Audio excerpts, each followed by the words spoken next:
మహోన్నతుడైన దేవునికి కృతజ్ఞతాస్తుతులు తెలియజేస్తూ మీకు ప్రత్యేకమైన వందనములండి.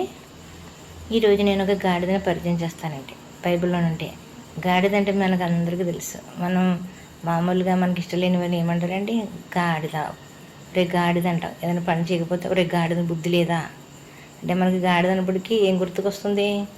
ఒక బుద్ధి లేని స్థితి గుర్తుకు వస్తుంది కదండి. అయితే బైబిల్లో మనకు ఒక గాడిదను చూస్తాం. ఈ గాడిద ప్రభువారు యెరూషలేము దేవాలయానికి రాక మునుపు శిష్యులతో చెప్తూ ఉన్నారు. ఏమని? ఇదిగో అవతల ఉన్న గ్రామంలోకి మీరు వెళ్ళండి, అక్కడ కట్టబడిన ఒక గాడిద ఉంది, దాని యొక్క పిల్ల కూడా అక్కడ ఉంది. కాబట్టి ఆ కట్టబడిన గాడిదని ఆ పిల్లను కూడా మీరు తీసుకురావాలి. అక్కడికి వెళ్ళి మీరు దాన్ని ఇప్పినప్పుడు ఎవరిని అడిగితే ప్రభుకి దీన్ని అవసరమని చెప్పమని చెప్పి పంపించారు. అయితే వీళ్ళు చక్కగా ఆ గ్రామానికి వెళ్తున్నారు. అక్కడ వెళ్ళేటప్పుడు ఒక గాడిదని కట్టబడి ఉందంటే ఆ బురదలోని ఆ మురుకులోని కట్టి ఉంచేస్తున్నారు. ఆ కట్టబడిన గాడిదని వీరు విప్పుకొని తీసుకొస్తే ప్రభు అన్నట్టే ఒకరు వచ్చి అడిగారు. అప్పుడు మా ప్రభు దీన్ని తీసుకురమ్మన్నారు, ఆయనకి దీని అవసరం అని చెప్పారని చెప్పేసి వారిని ఇప్పినప్పటికీ ఆయన ఏ అభ్యంతరం చెప్పలేదు, పంపించేశారు. ఆ గాడిద అలాగా యేసుప్రభుడి దగ్గరికి తీసుకురావడం జరిగిందండి. తీసుకొచ్చిన తర్వాత ఏం జరిగిందో తెలుసండి? ప్రభు ఆ గాడిద మీదకి ఎక్కుతుంటే ఆ గాడిద మీద ఇప్పుడున్న వాళ్ళందరూ కలిసి ఏం చేశారు? బట్టలన్నీ పరిచేసి ఆ చెట్లు కొమ్మలు చూడండి, అక్కడ అప్పుడు ఉన్నాయి చూడండి మట్టలు, అవన్నీ కూడా ప్రభు వెళ్ళి దారంతా పొడుగుని పరుస్తూ వెళ్తున్నారు. జనం పెద్ద పెద్ద కేకలు వేసిన హోసన అని చెప్పుకుంటూ చాలా కిక్కిరిసిపోయి జనం ఉందండి. పెద్ద పండగ వాతావరణంగా నెలకొంది. అప్పుడు గాడిద మీద బట్టలన్నీ వేసేసుకుంది. ప్రభువు గారు ఎక్కేశారు. అప్పుడు ప్రభు గారు ఎక్కిన తర్వాత గాడిద ఏమనుకున్నారంటే, బాబోయ్, ప్రభు ఎక్కిన తర్వాత గాడిదకి ఏమొచ్చిందండి? ఆ గాడిదను పిలిపోయి ఇప్పుడు అందరూ సంతోషంగా గాడి దగ్గరికి వస్తుంటే ముట్టుకుంటే మెల్లగా దాన్ని చెయ్యి అదే ఒంటి మీద అలాగా తడుముతూ ఉన్నారు, చేపట్టుకుని లాగుతున్నారు. కొంతమంది ఏమో దగ్గర ఇంకొకటి వచ్చేసి ఏం చేస్తున్నారు? ఆ యొక్క గాడిద మీద చొక్కాలు వేసింది. లోగములో బట్టలు వేసుకున్న మొట్టమొదటి గాడిద మన ప్రభువారు ఎక్కిన గాడిద ఉండొచ్చేమో. అయితే ఈ గాడిద అనుకుంది, అమ్మా ఎంత గొప్పగా నన్ను చూస్తున్నారు, థ్యాంక్ యూ, ఏ ప్రాబ్లం లేదు, బాగా దగ్గరగా ఉండండి అని చెప్పేసి అనుకున్నారు. అయితే అలాగ అనుకుంటూ వెళ్ళింది. ఈడ గాడిదని పట్టుకుని ఇంకొకరు తిరుగుతున్నాడు. అప్పుడు గాడిదలో చూసుకుని, నాకు ఏం పర్వాలేదు, చాలా ఇష్టంగా ఉన్నావు కదా అన్నట్టు గాడిద ఉన్నదంటండి. ఆడిద చొక్క ఏమో ఒకవేళ గాడిద మీద వేసుకుని ఉంటున్నారేమో. ఏదైనప్పటికీ ప్రభువారు యెరూషలేము వెళ్ళారు. అక్కడ దిగిపోయేసరికి వీళ్ళు చొక్కాలు తీసుకెళ్ళి అక్కడ ఉన్న ఆయన్ని తీసుకుంటూ పరిగెట్టుకుని వాళ్ళ ఇంటికి వెళ్ళిపోయి ఉంటారేమో. ఇది బైబిల్లో ఇంకా చెప్పలేదు, నేను ఊరికే చెప్తున్నాను.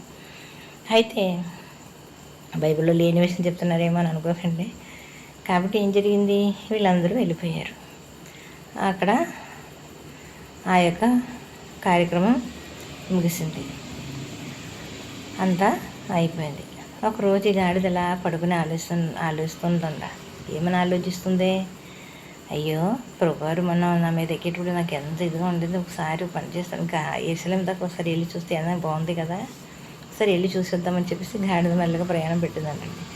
అలా నడుచుకుంటూ యెరూషలేము ఆ దేవాలయం లోపలికి వెళ్ళిపోయి మళ్ళీ అక్కడ ఆకుండా అతి పరిశుద్ధ స్థలానికి వెళ్తే ఎవడో ఒక తనదాన్ని గాడిద పో అవతలకి, పరిశుద్ధ స్థలానికి అతి పరిశుద్ధ స్థలానికి కూడా వచ్చేసావు నువ్వు అని చెప్పేసి తన్ని తరిమేసిందండి బయటికి. అప్పుడు గాడిద అనుకుందంటే, ఈ మనుషులకి ఇది ఏమైంది అసలు, బుర్రపని చేయట్లేదు ఏంటి, మొన్న వచ్చేటప్పుడు ఎంత ప్రేమగా చూశారు నన్ను, ఇప్పుడంటే ఇలా మాట్లాడుతున్నాను, మనుషులు ఇంతే, వీళ్ళకి అస్సలు బుద్ధి లేదు అని పాపం తన మనసులో అనుకుంటూ బయటకు నడుచుకుంటూ వస్తుందంట. ఈలో నడుచుకుంటూ వచ్చేటప్పుడు అక్కడ చెరువు కనపడిందంట. కొంచెం ముందుకు వచ్చేటప్పుడు చెరువు కనపడింది. అక్కడ కొంతమంది బట్టలు దిగి చక్కగా ఎండలో ఆరబడుతున్నారు. ఈ గాడిద ఏమనుకుందంటే, అయ్యయ్యో మొన్న వచ్చేటప్పుడు ఇలాగ వేశారు కదా, నాకు వెళ్ళడాకేమో ఇలాగ వేసేసి ఉండారు అని చెప్పేసి దాని మీద ఎక్కేసి నడవడం మొదలెట్టేసింది. అంతే. అక్కడ ఉన్న వాళ్ళు ఏం చేశారు, కర్రలను అట్టుకుని వచ్చేసి దబ్బమని బాధేసిందండి పాపం. మొత్తానికి ఏదో విధంగా తప్పించుకొని వెళ్ళిపోయేట అనుకుందంట. ఈ మనుషులు ఇంతేనండి బాబు, వీళ్ళు ఎప్పుడు ఎలా ఉంటారో చెప్పలేవు అని అనుకుంటుందంట పాపం. కానీ ఒక్క విషయం చెప్తానండి, ఎప్పుడైతే ప్రభువారి గాడిద మీద ఉంటుందో గాడిదకి ఏమొచ్చిందండి? ఘనత వచ్చింది, విలువ వచ్చింది. అందరూ ప్రేమగా చూశారు. ఆ రోజు ఎంత చక్కగా సంతోషంగా దాన్ని ఊరేగించారు ప్రభుతో పాటు. అది ఎప్పుడైతే గాడిద మీద నుంచి ప్రభు దిగిపోయారో ఇప్పుడు గాడిద మామూలు గాడిద అయిపోయింది. ఎందుకు పనికిరాని గాడిద అని పిలిపించుకోవడానికి అవకాశం ఇచ్చినట్టు అయింది. ఎందుకంటే ప్రభు లేదు ఇప్పుడు గాడిద మీద ఉందండి. ఆ గాడిద మీద ప్రభు ఉండటం మళ్ళీ మనం చూడలేదు. అయితే ప్రభు ఎప్పుడైతే దిగిపోయిందో గాడిద పరుగు ప్రతిష్టలన్నీ కూడా అక్కడికే ముగిసింది. అంటే ఇందులో మనం ఏం అర్థం చేసుకోవాలి? ఒకప్పుడు మనం ప్రభువును నమ్ముకుని ప్రభుతో నడిచి ప్రభు బాటలో అనేక మందిని నడిపిస్తూ మనం జీవిస్తూ ఎప్పుడైతే మన యొక్క గర్వం చేతనం లేకపోతే ఏమో భ్రష్టత్వములకు మనం వెళ్ళిపోతే మన పరిస్థితి కూడా ఏ గాడిద వలె ఉంటుంది. ప్రభు ఉన్నప్పుడు గాడిదకి విలువ వచ్చింది. అలాగే మన జీవితంలో ప్రభు లేకపోతే మనకి ఎన్నటికీ విలువ ఉండదు. కొంతమంది అనుకుంటారు మనకి ఎంతో విస్తారమైన స్థలం ఉంది, అంటే మనకి విస్తారమైన ఎంతో ఆస్తి ఉంది, లేకపోతే పంట పొలాలు ఉన్నాయి, లేకపోతే కార్లు ఉన్నాయి, బెంగళా ఉంది, అది ఉంది, ఇది ఉంది, బంగారం ఉంది, నా ఆరోగ్యవంతులైన బిడ్డలు ఉన్నారు నా చుట్టూను, నేను ఎన్నో మనం అనుకుంటాం. కానీ మన జీవితంలో ప్రభు లేకపోతే మన పరిస్థితి కూడా అందరి చేత రాళ్ళు రువ్వించినట్లే అవుతుంది. వాళ్ళు కొట్టడానికి కర్రట్టుకుని వచ్చేసారు. మన జీవితం కూడా ప్రభు లేనప్పుడు చాలా హీనమైన స్థితిలోకి వెళ్ళిపోతుందండి. కాబట్టి మనం ఒక్కప్పుడు మన ప్రభువుని మోస్తే మనం ఏం చేయాలండి? మన మరణం వరకు మన ప్రభువుని మోసే వరకు ఉండాలి. అప్పుడు మన జీవితానికి విలువ ఉంటుంది. ఎప్పుడైతే ప్రభు దిగిపోయిందో గాడిదని అందరూ చిచ్చిపో అవతలకి అని చెప్పేసి తనటం మనం చూస్తాం. అలా మన జీవితంలో ప్రభు ఎప్పుడైతే దూరం అవుతుందో మనకు కూడా అదే పరిస్థితి జరుగుతుంది. కాబట్టి మనం ఎందుకు ప్రభుని నమ్ముతామంటే నిత్య జీవం కోసమేనండి. ఈ భూమి మీద పుట్టిన ప్రతి ఒక్కరు తిరిగి ఆ లోకానికి వెళ్ళాలి, పరలోక రాజ్యానికి వెళ్ళవలసిన వారిగా మనం ఉండాలి, ప్రభు దగ్గరికి వెళ్ళిపోవాలి.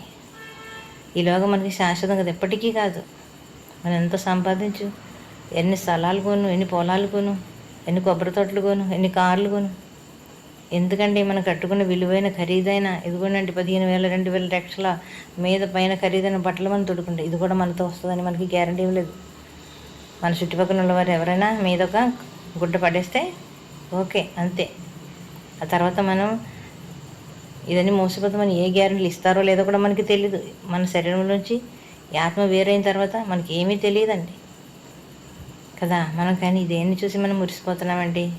బైబిల్లో ఒక వాక్యం ఉంటుంది, ఎవడైనా అతిశయపడిన ఎడల ప్రభునందు అతిశయపడాలి, దేవుని ఎందు అతిశయపడాలి, దేవుని కార్యములందు అతిశయపడాలి. కాబట్టి అటు మంచి కృప దేవుడు మనకు అనుగ్రహించాలని. గాడిద ప్రభు ఎక్కినప్పుడు ఎలా ఉంటుందో మనం చూసాం. ప్రభు దిగిపోయిన తర్వాత గాడిద పరిస్థితి ఏంటో మనం చూసుకున్నాం. కాబట్టి ప్రభు ఎక్కినప్పుడు ఏ రీతిలో అయితే గాడిదకి కనత వచ్చిందో అటు రీతిలో మన ప్రభువుని మోసుకునే వరకు మనం ఉండాలి. ఈ రోజుల్లో బైబిల్ మోయడానికి అందరికీ బాధగా ఉంది. ఆ బైబిలే ప్రభు అండి. ఆ ప్రభు గురించి మాట మొత్తం అందులోనే ఉంది. అది ఎంతో వాక్యం ఉండును, వాక్యం దేవుని యొద్ద ఉండును, వాక్యమే దేవుడై ఉండును. ఆ దేవుడైన వాక్యం ఎవరండి? ప్రభువారే. ఆ వాక్యం ఇవ్వడానికే మనకి సిగ్గు. ఈరోజు పాట పాడమంటే సిగ్గు, ప్రార్థన చేయమంటే సిగ్గు కదండి. కాబట్టి అలాంటి సిగ్గు మనం పడితే ప్రభు అన్నారు, నా గురించి చెప్పడానికి సిగ్గుపడిన వారిని ఆ రోజు తండ్రి ముందు నేను కూడా సిగ్గుపడి చెప్పనన్నారు. మన పేరు కూడా దేవుడు అక్కడ, ఆ ప్రభు అక్కడ ఎత్తరన్నారు ప్రభు దేవుని సన్నిధిలో. కాబట్టి ప్రభు గురించి చెప్పడానికి మనం ఎప్పుడు సిగ్గుపడిన అవసరం లేదు. ఆయన మన సృష్టికర్త, ఆయన లేకుండా ఏది కలగలేదని మనం చూస్తున్నాం. కాబట్టి ఆ ప్రభు కొరకు మనం జీవిస్తాం. ఆ ప్రభువుకి ఇష్టమైన వారిగా మనం మన జీవితాన్ని కొనసాగిస్తాం. అటు కృప దేవుడు మన అందరూ ఎట్లా చూపించాలని కోరుతూ మాటలు ముగిస్తున్నాను. మీకు అందరికీ వందనం. Thank you.